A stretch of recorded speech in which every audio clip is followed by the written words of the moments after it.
Joined this afternoon by former Shark, current Cardinal, Mikolas. Miles, thanks for taking the time today. No problem. Anything for the Sharks.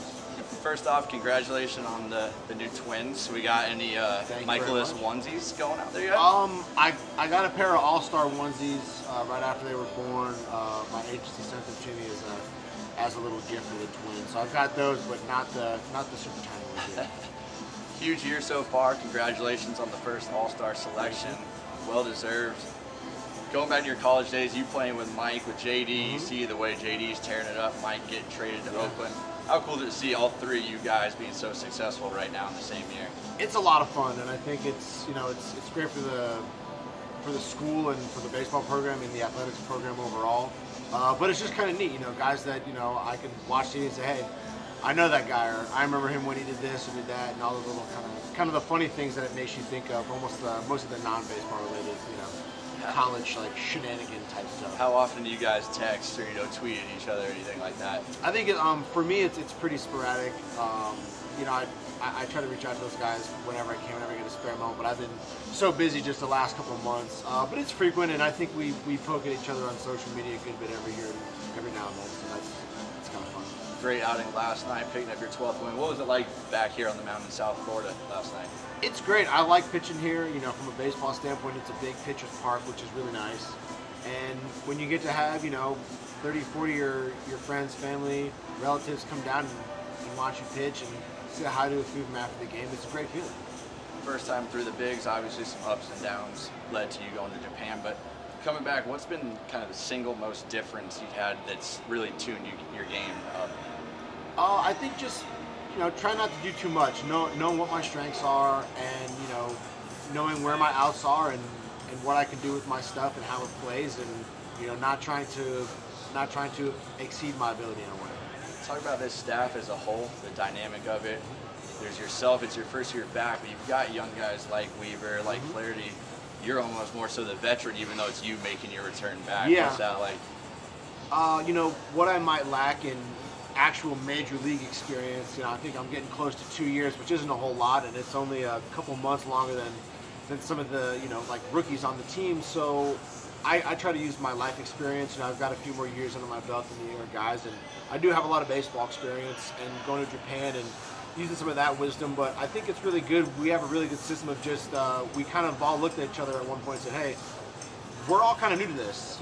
We've got a year of service time, almost 2 years, and we kind of just said, hey, let's just bounce ideas off each other and let's just kind of tackle this as a group. Almost not a leaderless band of pitchers, but just kind of a group of guys just going out and ask each other questions and just kind of seeing what works best. You got signed this offseason. A lot of the, critics or media people would say you were penciled in as kind of the number 4 guy. You've obviously had a successful year, been more the top end guy now. Have any of the expectations or the mindset on the mound changed? No, I think at its very simplest level, pitching is every time I get out there and step on the mound, I don't want anyone to score. I don't want anyone to get on base, regardless of whether someone told me that I was supposed to be a number 4 or a 5 or a 2 or whatever. I'm out there to get outs as quick as I can, any way I can, regardless of the situation.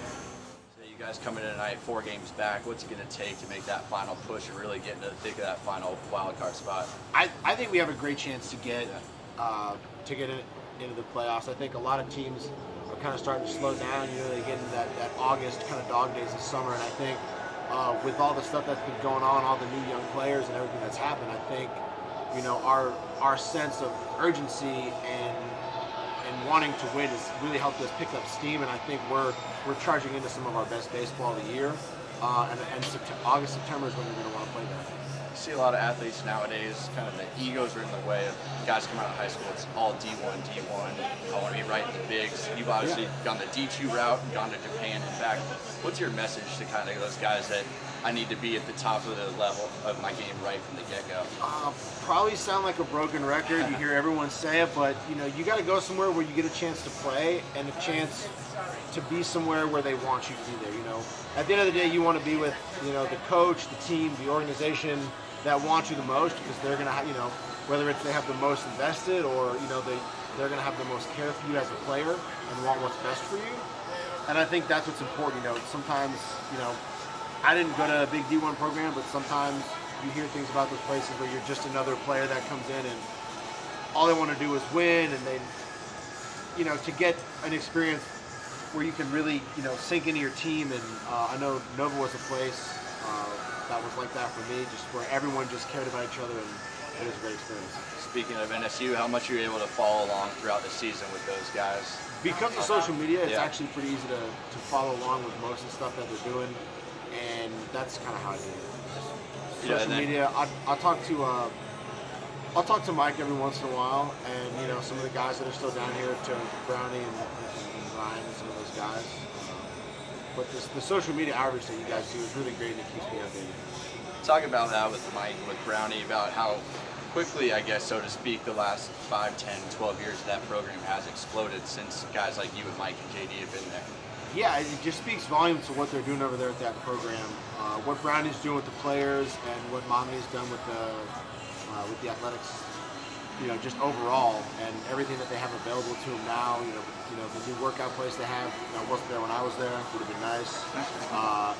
All the stuff that they're doing, it just, the school really cares about its athletes, and the staff and everyone just really echoes that message throughout. And it shows, when you care about your athletes, and obviously you get talented athletes, but all the things that the baseball team and all the other programs are doing is like